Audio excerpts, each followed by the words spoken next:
साथ संगत जी, धन निरंकार जी, आशा करती हूँ आप सभी बहुत अच्छी होंगी। आप सभी का आपके अपने चैनल निर्गुण भक्ति सागर में बहुत बहुत स्वागत है। आज फिर एक नई साखी के साथ हाजिर हूँ मैं। चलिए आज की साखी सुनते हैं। जनाब, गुरूर किस बात का करना, जब पता है आज मिट्टी के ऊपर और कल मिट्टी के नीचे होना ही है। घमंड किसी का भी नहीं रहता। टूटने से पहले गुल्लक को भी यही लगता है कि सारे पैसे उसी के हैं। इसी पर आधारित एक बहुत प्यारी सी कहानी है। एक बार श्री कृष्ण जी द्वारिका में अपनी पत्नी रानी सत्यभामा के साथ विराजमान थे। उसी वक्त सत्यभामा ने व्यंग्य की हंसी हंसते हुए श्री कृष्ण से पूछा, आपने त्रेता युग में राम के रूप में अवतार लिया था और उस समय आपकी पत्नी सीता बनी थी। क्या वह मुझसे भी अधिक रूपवती थी? श्री कृष्ण सत्यभामा का प्रश्न सुनकर कुछ कहने ही वाले थे। तभी गरुड़ ने भी उनसे प्रश्न किया, प्रभु, क्या कोई इस संसार में है जो मुझसे भी तेज उड़ सकता हो? इसी बीच सुदर्शन चक्र ने भी पूछा, भगवान, मेरी ही वजह से आपने कितनी बार शत्रुओं का नाश किया, क्या मुझसे भी शक्तिशाली कोई है? तीनों के प्रश्न को सुनकर भगवान श्री कृष्ण जान गए थे कि इन तीनों को अहंकार हो गया है और इस अहंकार से उनकी मुक्ति आवश्यक है। तभी श्री कृष्ण को एक युक्ति सूझी। उन्होंने गरुड़ से कहा कि तुम हनुमान के पास जाओ और कहना कि भगवान राम और माता सीता उनकी प्रतीक्षा कर रहे हैं। गरुड़ देव तुरंत ये सुनकर चले गए। श्री कृष्ण जी ने सत्यभामा से भी कहा कि जब हनुमान हमारे दर्शन को आए तो आप सीता के रूप में तैयार होकर उनके सामने आइएगा। साथ ही सुदर्शन चक्र को आदेश दिया कि तुम महल के प्रवेश द्वार पर पहरा दो और ध्यान देना कि मेरी आज्ञा के बगैर कोई महल में प्रवेश ना करे। सुदर्शन चक्र तुरंत मान गए और प्रवेश द्वार पर खड़े हो गए।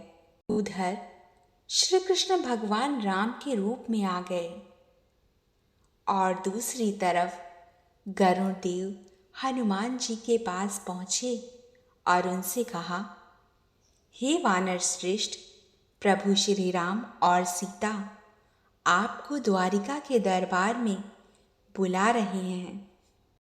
आप मेरे साथ चलिए, मैं आपको तुरंत ही पहुंचा दूंगा। हनुमान जी ने सादर भाव से कहा कि आप आगे चलिए बंधु, मैं आता हूँ। गरुड़ देव जी ने सोचा, हनुमान जी तो कितने बूढ़े हैं, पता नहीं कब पहुँचेंगे। मैंने तो अपने प्रभु की आज्ञा का पालन कर दिया, अब इन्हें जब आना होगा तब आएंगे। ऐसा सोचकर वो उड़ चले और जैसे ही द्वारिका पहुँचे तो उन्होंने देखा हनुमान जी उनसे पहले वहाँ पहुँच चुके हैं। गरुड़ का सर लज्जा से झुक गया। हनुमान जी आगे बढ़े तो श्री कृष्ण को राम के अवतार में देखकर प्रणाम किया। कृष्ण ने कहा, हनुमान, तुम अंदर कैसे आए? क्या किसी ने तुम्हें द्वार पर रोका नहीं? इस पर हनुमान जी ने अपने मुख से सुदर्शन चक्र बाहर निकाल कर रख दिया। हनुमान जी ने कहा, प्रभु, आपसे मिलने से मुझे भला कौन रोक सकता है। चक्र ने थोड़ा प्रयास किया था, इसलिए मैंने इसे मुंह में दबा लिया। भगवान मुस्कुराने लगे। सत्यभामा अभी भी सीता जी के रूप में हनुमान जी के सामने बैठी थी। हनुमान जी ने तुरंत श्री कृष्ण से कहा, हे प्रभु, आपको तो मैं पहचानता हूँ। आप श्री कृष्ण हैं और मेरे प्रभु श्री राम भी। लेकिन माता सीता के स्थान पर आपने किस दासी को इतना सम्मान दे दिया कि वो आपके साथ सिंहासन पर विराजमान है। इतना सुनते ही सत्यभामा की आंखें भर आईं और उनका घमंड चूर चूर हो गया।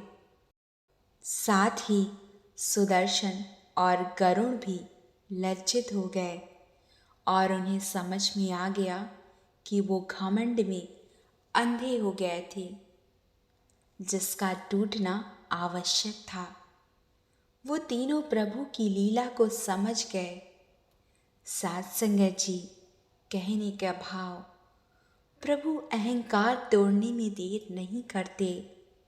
घमंड किसी का नहीं रहता। किसी ने क्या खूब कहा है, अहंकार मत पालिए जनाब, वक्त के समंदर में कई सिकंदर डूब गए हैं।